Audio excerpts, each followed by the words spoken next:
அனைவருக்கும் வணக்கம்.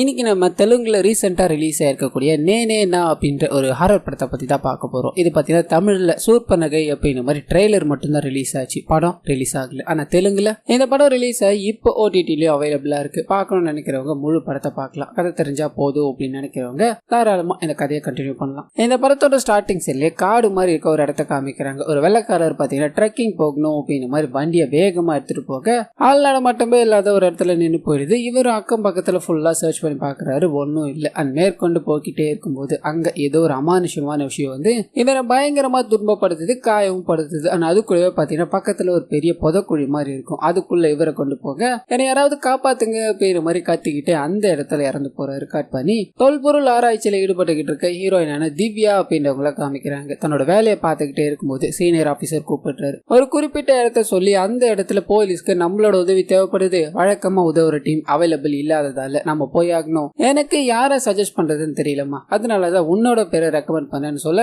இவங்களும் ஒத்துக்கிறாங்க. கட் பண்ணி போலீஸ் ஆபீசரை போய் பாக்குறாங்க.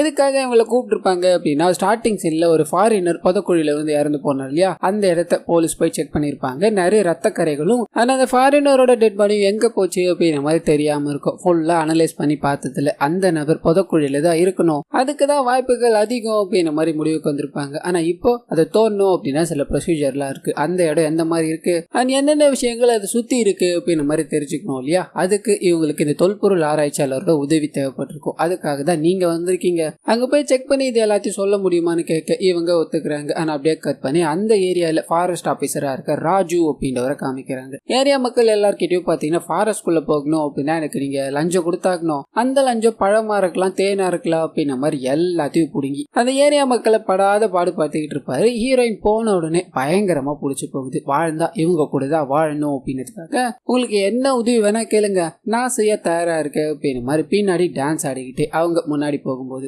அவங்கள ரசிச்சுக்கிட்டே போறாரு. கட் பண்ணி அந்த ஸ்பாட்டுக்கு போயிடுறாங்க. அங்க பாத்தீங்கன்னா ரொம்ப வீக்கான ஒரு மரம் இருக்கும். அதை பார்த்தது இந்த ராஜு பாய் பாத்தீங்கன்னா அவங்க கிட்ட பார்த்து போங்க மேடம், இந்த காட்டுக்குள்ள இருக்க மர வகைகள்லயே இதுதான் ரொம்ப வீக்கானது, எதுவா இருந்தாலும் என்கிட்ட கேளுங்க அப்படின்ற மாதிரி பெருமையா பேசிட்டு நிக்க இவங்க அந்த இடத்த ஃபுல்லா சர்ச் பண்ணி பாக்குறாங்க. இந்த மண்ணு ஒரு மாதிரி வித்தியாசமா இருக்கு, நீங்க ஜேசிபியை கொண்டு தோணணும் அப்படின்ற மாதிரி ட்ரை பண்ணீங்கன்னா உள்ள இருக்க பாடிக்கு டேமேஜ் ஆக வாய்ப்பு இருக்கு, அதனால ஆட்களை வச்சு தோன்றதுதான் நல்லது அப்படின்ற மாதிரி அறிவுரை எல்லாத்தையும் கொடுத்துட்டு ஆனா அப்படியே கட் பண்ணி அந்த ஊர்லயே பாத்தீங்கன்னா ரொம்ப பழமையான மியூசியம் இருக்கும். அங்க போறாங்க. அங்க யாருமே இருக்க மாட்டாங்க, பார்த்து ரொம்ப கஷ்டப்படுறாங்க. இத பத்தி கேட்கும் போது இப்பெல்லாம் யாருங்க இங்க வரா, இப்ப இருக்கிற ஜெனரேஷன் எல்லாமே போன்லயே முழுகி போயிடுது அப்படின்ற மாதிரி சொல்லி கூட்டு போக ஒரு பெரிய இரும்பு அறை மாதிரி இருக்கும். அதை பாக்குறாங்க. இது என்னதுன்னு கேட்க இது ஒரு 150 வருஷம் பழமையானது, ஏதாவது தப்பு பண்ணிட்டாங்க அப்படின்னா இதுல அடிச்சுதான் ரொம்ப கொடூரமான முறையில தண்டனைகள் எல்லாத்தையும் கொடுப்பாங்கன்னு சொல்ல திறந்து காமிக்க சொல்றாங்க. அதை பாத்தீங்கன்னா ஒரு நபரால திறக்கவே முடியாது, 2 நபர் சேர்ந்து தான் திறக்கிறாங்க. உள்ள நிறைய குச்சி மாதிரி எல்லாம் இருக்கும். அது உள்ள தள்ளி ஒருத்தரை போட்டு மூடிட்டாங்க அப்படின்னா உடம்புல எல்லா இடத்துல வந்து ரத்தம் வர ஆரம்பிக்கும். அந்த மாதிரி இருக்கும். இதை இவங்க பார்த்துட்டு போய்கிட்டே இருக்க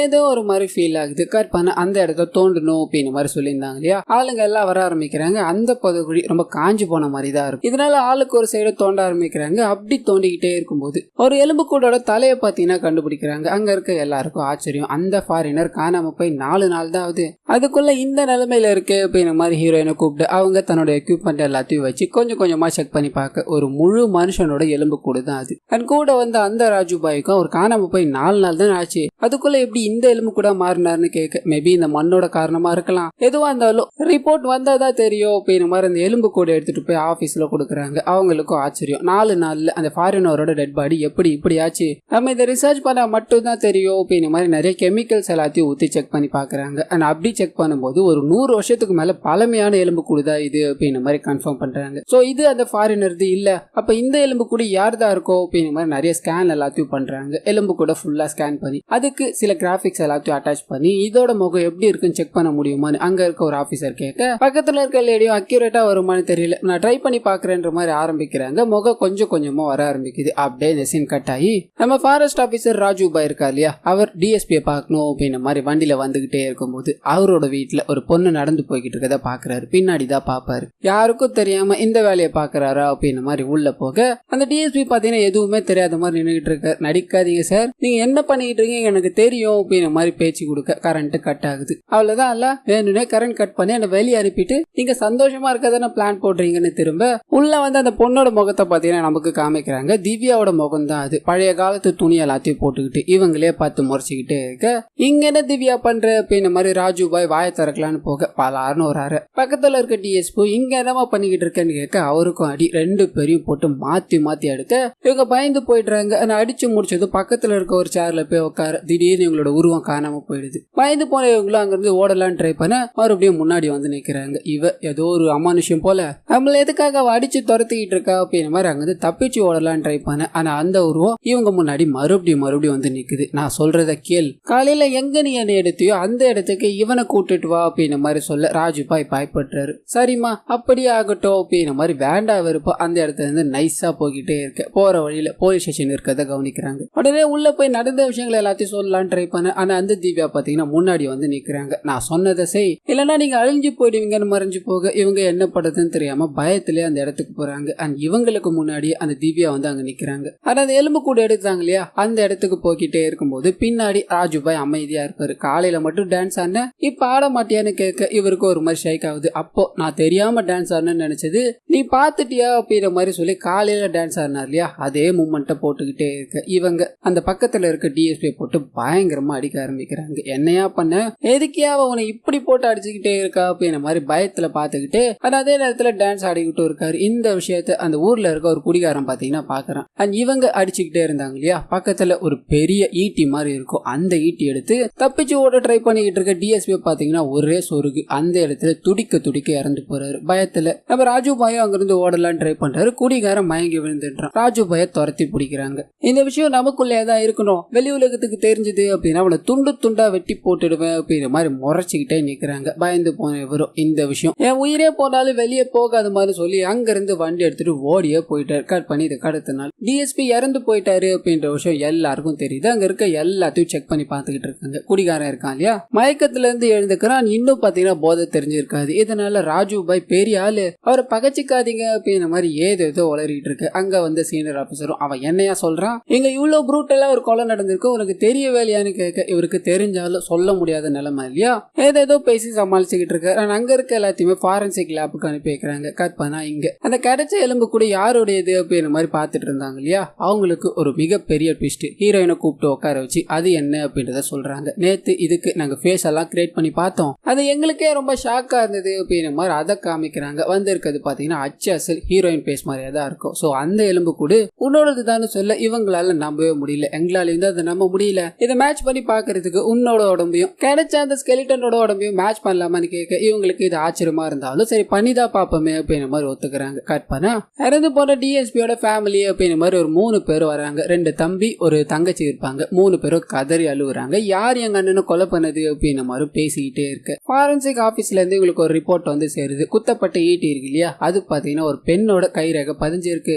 அது கூடவே அது பாத்தீங்கன்னா ஒரு 40 கிலோ அதாவது அந்த ஈட்டி 40 கிலோவுக்கு மேல இருக்கும். சோ அந்த பெண் தூக்கி வீசி இருக்காங்க அப்படின்றது நம்ப முடியல. இதுக்கு பின்னாடி கண்டிப்பா உங்களுக்கு யாரோ உதவி இருக்கணும்னு சொல்ல ராஜுபாய்க்கு சம பயம். ஆனா அப்படியே கட் பண்ணா அந்த ஃபேமிலி இருக்கு இல்லையா தன்னோட அண்ணன் இறந்து போன இடத்துக்கு போகணும்னு போய் பாக்குறாங்க. எல்லாத்தையும் செக் பண்ணி பார்த்துட்டு ராஜுபாய் கிட்ட வந்து அந்த பொண்ணு அதாவது இந்த கொலை பண்ணன்னு சொன்னாங்க இல்லையா அந்த பொண்ணு அவளுக்கு உதவுற யாரோ ஒருத்தன் கண்டிப்பா 2 பேரையும் நாங்க விட மாட்டோம் அவங்களை இதே இடத்துல கொல்லுவோம் அப்படின்ற மாதிரி சபதம் எடுக்க இவருக்கு பயங்கர பயம். என்ன பண்ண போறோமோ திக்கு திக்குன்னு இருக்கு. உண்மைகளை தெரிஞ்சு சொல்ல முடியலையே அப்படின்றது. அண்ட் இன்னொரு சைடு கட் பண்ண 2த்தையும் மேட்ச் பண்ணி பார்க்கணும் ட்ரை பண்ணாங்க இல்லையா அது பாத்தீங்கன்னா 100% மேட்சிங் ஆகும். இதனால ஹீரோயினுக்கும் ஒன்னும் புரியல, இதை செக் பண்ணவருக்கும் ஒன்னும் புரியல. மேபி இந்த எலும்பு கூட உன்னோட போன ஜென்மத்தோட எலும்பு கூட இருக்கலாம். இந்த விஷயம் வெளியே தெரிய வந்ததுன்னு வையன் நீ பயங்கர டேஞ்சர்ல மாட்டிப்ப. இந்த விஷயம் வெளியே தெரியாம இருக்கிறதுதான் நல்லது அப்படின்னு மாதிரி ஹீரோயினுக்கு சஜஸ்ட் பண்ண. கட் பண்ணி ஊர்ல இருக்க எல்லா பொண்ணுங்களோட ஃபிங்கர் பிரிண்ட்டும் பாத்தீங்கன்னா எடுக்க ஆரம்பிக்கிறாங்க. ஏன்னா அந்த ஈட்டியில இருக்கிறது ஒரு பெண்ணோட இதா இல்லையா யாருமே மேட்ச் ஆகுற மாதிரி தெரியல. அந்த சமயத்துலதான்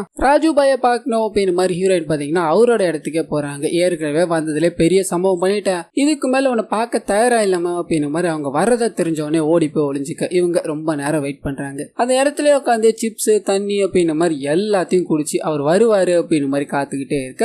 ஆனா இந்த மனுஷன் வெளியே வர்ற மாதிரியே தெரியல. நீ போனாதான் வருவேன் பிடிவாதமா உட்காந்துக்கிட்டு இருக்க. அவங்க கிளம்பிட்டுறாங்க. அண்ட் போனதும் வெளியே வந்து பாக்குறாரு. அவங்க வச்சுட்டு போன சிப்ஸ் முத கொண்டு தண்ணி கேன் வரையும் இருக்கும். அதை பாக்குறாரு. உடனே ஒரு யோசனை தோணுது. ஃபிங்கர் பிரிண்ட கலெக்ட் பண்ணி ஃபாரன்சிக் ஆபீசருக்கு அனுப்பி வைக்க அந்த மனுஷன் நிமிஷம் பாத்தீங்கன்னா ரிசல்ட் எடுத்துட்டு போய் வேற ஒரு போலீஸ் ஆபீசர் கிட்ட கொடுக்குறாரு. நீங்க இந்த மாதிரி கலெக்ட் பண்றதுக்காக கொடுத்துருந்தீங்க இல்லையா, அந்த ஈட்டில இருக்கிறதோ கேன்ல இருக்கிறதோ ஒரே ஃபிங்கர் பிரிண்ட் தான் சொல்ல இவரு யார் அதுன்னு தேட ஆரம்பிக்கிறாரு. திவ்யா பேர் வந்து நிக்குது. திவ்யா தான் டிஎஸ்பியை கொலை பண்ணிருப்பாளோ அப்படின்ற மாதிரி செக் பண்ணி பாக்குறாங்க. திவ்யா எங்க போனாங்க அப்படின்ற மாதிரி தேடி பாக்குறாங்க. அந்த நைட்டு அவங்க பாத்தீங்கன்னா வேற ஒரு ஊருக்கு டிராவல் பண்ணியிருந்திருப்பாங்க. டோல்கேட்ல அவங்களோட முக பதிவாயிருக்கும். சோ நம்மள கன்ஃபியூஸ் பண்ணணும் அப்படின்றதுக்காக ராஜுபாய் பண்ண வேலையா தான் இருக்கும் இது. அவனை ஸ்டேஷனுக்கு கூப்பிட்டு ஒரு மொத்தி அனுப்புவோம் அப்படின்ற மாதிரி ராஜுபாயை ஸ்டேஷனுக்கு கூப்பிடுறாங்க. கட் பண்ணா ராஜுபாய் ஸ்டேஷனுக்கு வந்துட்டாரு. அங்க இருக்க போலீஸ் ஆபீசர் அந்த ரெண்டு கைரக்குமே ஒண்ணுதான், ஆனா அது திவ்யாவோடதுதான் அப்படின்ற மாதிரி தெரிஞ்சிச்சு இல்லையா. அதை கன்ஃபார்ம் பண்ணணும் அப்படின்ற மாதிரி சில டெஸ்டிங் எல்லாத்தையும் வைக்க இவருக்கு தெரிஞ்சு போயிடுச்சு. ஒருவேளை அவங்க தான் அப்படின்றத கண்டுபிடிச்சிட்டாங்களோ,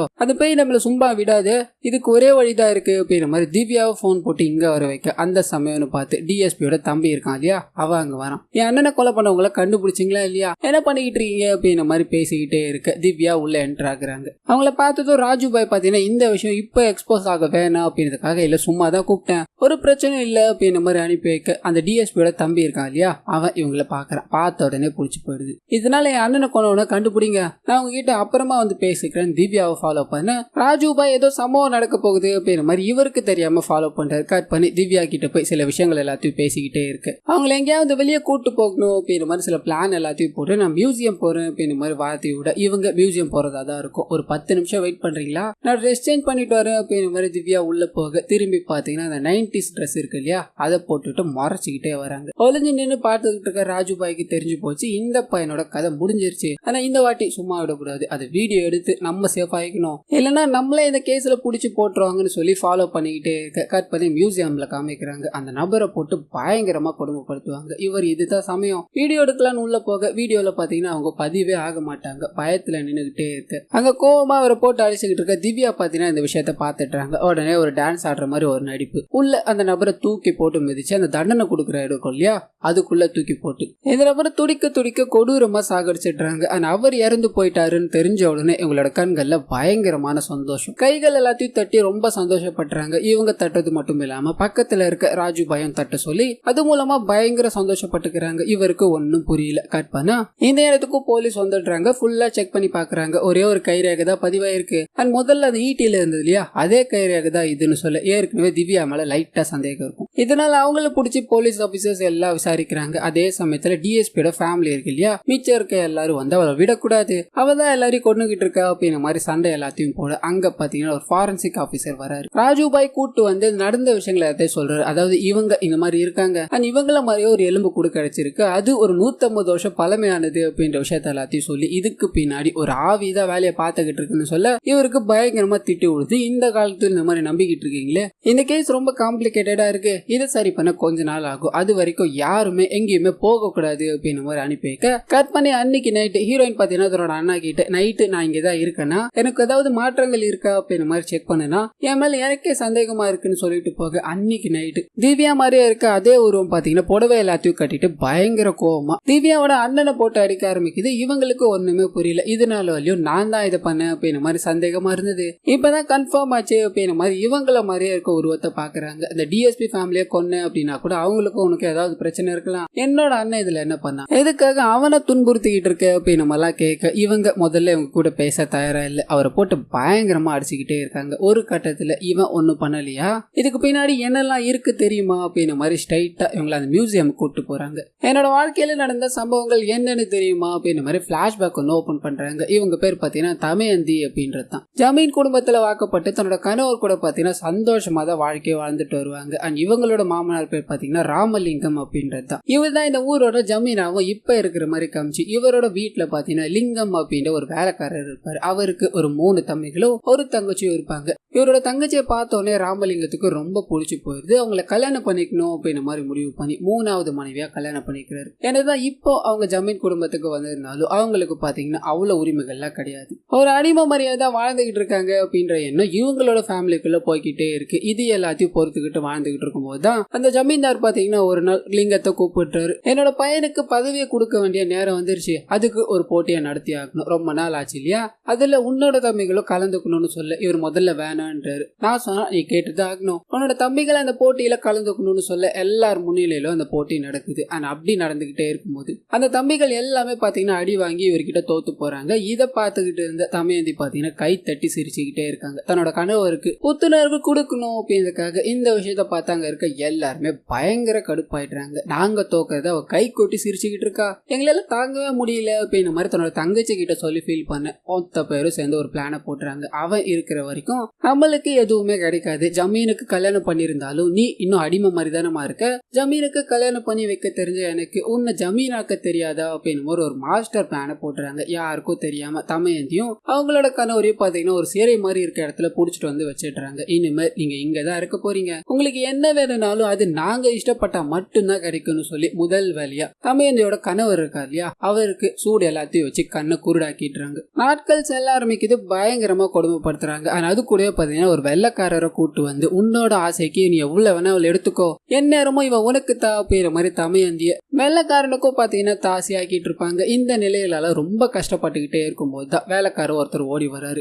இந்த நிலைமையில உங்க 2 பேரையும் என்னால பார்க்க முடியல, என்ன மன்னிச்சிருங்கம்மா, என்னால இவ்வளவு நாள் உதவ முடியாம போயிடுச்சு, ஆனா இதுக்கு மேல உதவாம இருந்தேன்னா நான் மனுஷனே கிடையாதுமான்னு அவங்கள யாருக்கும் தெரியாம ஒரு வண்டியில வச்சு காட்டு பகுதியில கொண்டு போய்கிட்டே இருக்கும்போது இந்த விஷயம் எல்லாருக்கும் தெரிஞ்சு போது சுத்தி வளைக்கிறாங்க. இங்க இருந்து தப்பிச்சு வேணா விட்டுருவோமா, எங்க உயிரோடு இருக்கிறது எங்களுக்கு எவ்வளவு பெரிய பிரச்சனை தெரியுமா அப்படின்னு ஒரு பனிஷ்மெண்ட் பண்ற கூண்டு இருக்கு இல்லையா அதுல தூக்கி தமயந்தியோட கணவரை போட்டு ரொம்ப கொடூரமா துடிக்க துடிக்க சாவிச்சிடுறாங்க. அந்த தமயந்திய கொல்லணும் இல்லையா, அதனால அவங்கள துரத்திட்டு போய்கிட்டே இருக்கும்போது ஒரு புதக்குழி இருக்கும், அதுல விழுந்துடுறாங்க. கண் எதிரில பாத்தீங்கன்னா துடிக்க துடிக்க அவங்களே இறந்து போறாங்க. சோ இவங்க இந்த மாதிரி ஆனதுக்கு அந்த கேங் தான் காரணம் இல்லையா, என்னதான் அவங்க இறந்து போய் இப்போ இந்த ஜென்மத்துல பிறந்தாலும் அவங்க பாவங்கள் சும்மா விட போறது இல்ல, அதனாலதான் நான் அவங்க எல்லாரையும் பழி வாங்கிட்டு இருக்கேன்னு சொல்ல இதை கேட்ட ஹீரோயின் பாத்தீங்கன்னா எனக்கு ரொம்ப சோகமா தான் இருக்கு, அதே நேரத்துல நீ பண்ற விஷயங்களால கோபமா இருக்கு அப்படின்னு மாதிரி சில அட்வைஸ் எல்லாத்தையும் கொடுக்குறாங்க. போன ஜென்மத்துல அவங்க தப்பு பண்ணிருக்கலாம், ஆனா இந்த ஜென்மத்துல அவங்களுக்கு என்ன பண்ணாங்கன்னு தெரியாது, அவங்க இது வரைக்கும் எந்த தப்பு பண்ணல, இப்ப நீங்க அவங்க பழி வாங்குறதுல என்ன சந்தோஷம் உங்களுக்கு கிடைக்க போகுது,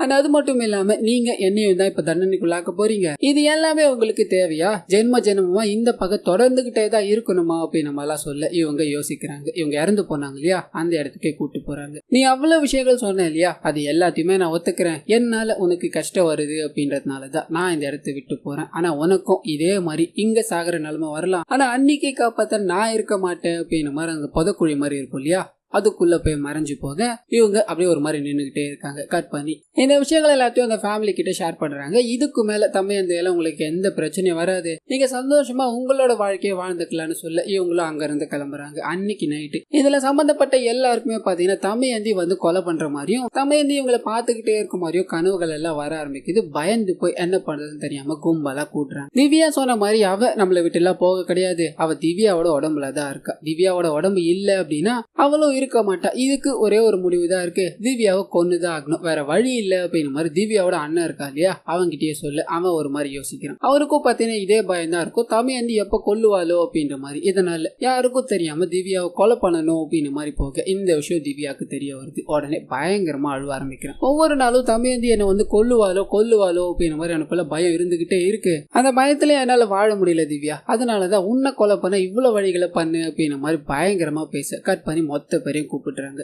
அவ்வளவு சொல்லி எதுக்காக இந்த மாதிரி பண்ணிட்டு இருக்கீங்க அப்படின்னு நம்மளாம் கேட்க தமயந்தி இன்னும் எங்களை விட்டு போகலன்னு தோணுது, எல்லா சைடும் அவ இருக்கிற மாதிரியே தெரியுது, ஒண்ணு நீ இறந்து போகணும் இல்லன்னு வைங்களேன், இதுக்கு காரணமா இருக்க நாங்க இறந்து போதுதான் ஒரே முடிவா இருக்கும் அப்படின்னு மாதிரி சொல்ல இவங்க ஒரு மாதிரி யோசிக்கிறாங்க. எனக்காக இத்தனை பேர் சாக வேணாம், நாளைக்கு அது புதக்குழி இருக்கு இல்லையா அங்கேயே வாங்க, நான் சூசைட் பண்ணி இறந்து போறேன்னு சொல்ல கும்பலா அந்த இடத்துல காமிக்கிறாங்க. அங்க வந்ததும் இந்த கும்பலோட மொத்த ஆட்டிடியூட் பாத்தீங்கன்னா மாற ஆரம்பிக்குது. அவளை கொல்லணும் அப்படின்னு நோக்கத்துலதான் நின்னுகிட்டே இருக்காங்க. இதை தெரிஞ்சுக்கிட்ட ஹீரோயினும் என்ன பண்றதுன்னு யோசிக்கிறாங்க. இதுக்கு முன்னாடி அந்த இடத்துக்கு வரும்போது ராஜு பாய் ரொம்ப வீக்கஸ்ட் மரம் அப்படின்னு மாதிரி ஒன்று சொல்லியிருப்பார் இல்லையா, அதை பட்டார்னு அடிக்க மரம் பாதியா உழுது, அதை பார்த்து எல்லாரும் பயந்து போட்டுறாங்க. தமயந்தி அவளுக்குள்ள வந்துட்டா போல அப்படின்ற மாதிரி நின்னுகிட்டே இருக்கு. இவங்களும் தமயந்தி மாதிரியே பேசுறாங்க, உன்னை உயிரோட விட மாட்டேன் அப்படின்ற மாதிரி ஒருத்தரை வந்து கொல்லணும்னு ட்ரை பண்ண, ஆனா அங்க இருக்கிற விஷயங்கள் எல்லாமே அவங்கள ரொம்ப கொடூரமான முறையில கொண்டுகிட்டே இருக்கு. இவங்க நடிச்சுக்கிட்டு தான் இருக்காங்க இல்லையா, ஆனா அது அவங்களுக்கு சுத்தமா தெரியல. கடைசியா அந்த பொண்ணு மட்டும் மிச்சம் இருப்பாங்க. உன்னை கொல்லாம விட மாட்டேன் அப்படின்னு மாதிரி அவங்களும் ஓடி வர புதக்குழி இருக்கும் இல்லையா, அதுக்குள்ள போய் மாட்டிக்கிறாங்க. தமயந்தி என்னை காப்பாத்த இங்க வரவே இல்லை, நான் இது எல்லாமே நடிச்சேன். தமயந்தி ஏன் மூலமா தான் வர அப்படின்னு மாதிரி நீங்க திங்க் பண்ணீங்க இல்லையா, அப்படி வரதா இருந்தா நான் உங்களை வந்து பார்க்கும்போது எல்லாரையும் கொண்டு இருக்கலாமே, உங்களோட அறிவுக்கு அவ்வளவுதான் எட்டிச்சு. நான் உங்க பிரச்சனைக்கே வரக்கூடாது அப்படின்னு மாதிரி அவளை அனுப்பிவிட்டேன். அப்ப உனக்கும் நாளைக்கு இதே மாதிரி ஒரு பிரச்சனை வரும், அப்ப காப்பாத்த நான் இருக்க மாட்டேன்னு சொல்லிட்டு போனேன். அவ இல்லைன்னா என்ன, அவளோட பேரு போதும், அது என்ன காப்பாத்தும். அந்த ஆவிக்கிட்ட இருந்து உங்களை காப்பாத்தணும் அப்படின்னு மாதிரி நான் முயற்சி பண்ணேன். ஆனா நீங்க செஞ்ச பாவம் தலைமுறையானாலும் உங்ககிட்டே தான் வந்து சேரும் அப்படின்றத நீங்களே நிரூபிச்சிட்டீங்க, என்ன மன்னிச்சிருங்க அப்படின்னு மாதிரி போக அவங்களும் புதக்குழியில போய் அப்படியே இறந்து போறாங்க. கட் பண்ண ராஜுபாய் இருக்கார் இல்லையா, அவரை பார்க்கணும் அப்படின்றதுக்காக அவரோட ஆபீஸ்க்கு போக அங்க பாத்தீங்கன்னா வேற ஒருத்தர் இருப்பாரு. பிளாஷ்பேக்ல தமயந்தியோட கணவரா காமிச்சிருப்பாங்க இல்லையா, அவர் இந்த ஜென்மத்துல இந்த மாதிரி வந்திருப்பாரு. இங்க இருந்த ராஜுபாய் டிரான்ஸ்பர் ஆகி போயிட்டாரு, இனிமேல் இந்த இடத்துக்கு நான் தான் சொல்ல இவங்க ஒரு மாதிரி சிரிக்கிறாங்க. அவர் கூட பேச ஆரம்பிக்கிறாங்க. அதே சமயத்துல இந்த படத்தையும் பாத்தீங்கன்னா முடிக்கிறாங்க. தமயந்தி எல்லாரையும் கொலை பண்ணும்போது கை தட்டிக்கிட்டு ராஜுபாய டான்ஸ் ஆட சொல்லி கேட்டிருக்கோம் இல்லையா, அது எதனால அப்படின்னா அவங்க இறந்து போனதுக்கான காரணமே அவங்க கை தட்டி என்கரேஜ் பண்ணாங்க அப்படின்றதுனாலதான் இல்லையா. சோ இவங்களை கொல்லும் போது அதே மாதிரி பண்ணணும் அப்படின்றதுக்காக தான் இவங்க கை தட்டுற மாதிரியோ அவரை டான்ஸ் ஆடி பயங்கரமா என்கரேஜ் பண்ற மாதிரியோ பண்ணிருப்பாங்க. சோ கண்டிப்பா இந்த வீடியோ உங்க எல்லாருக்கும் பிடிச்சிருக்கோம் அப்படின்ற மாதிரி நம்புறேன். இதே மாதிரி நல்ல மூவிஸ் அண்ட் சீரிஸோட எக்ஸ்பிளனேஷன் நீங்க பார்க்கணும்னு ஆசைப்பட்டீங்கன்னா மறந்துடாம நம்ம சேனலை சப்ஸ்கிரைப் பண்ணி அப்படியே பக்கத்துல இருக்க அந்த பெல் ஐகானை கிளிக் பண்ணிக்கோங்க.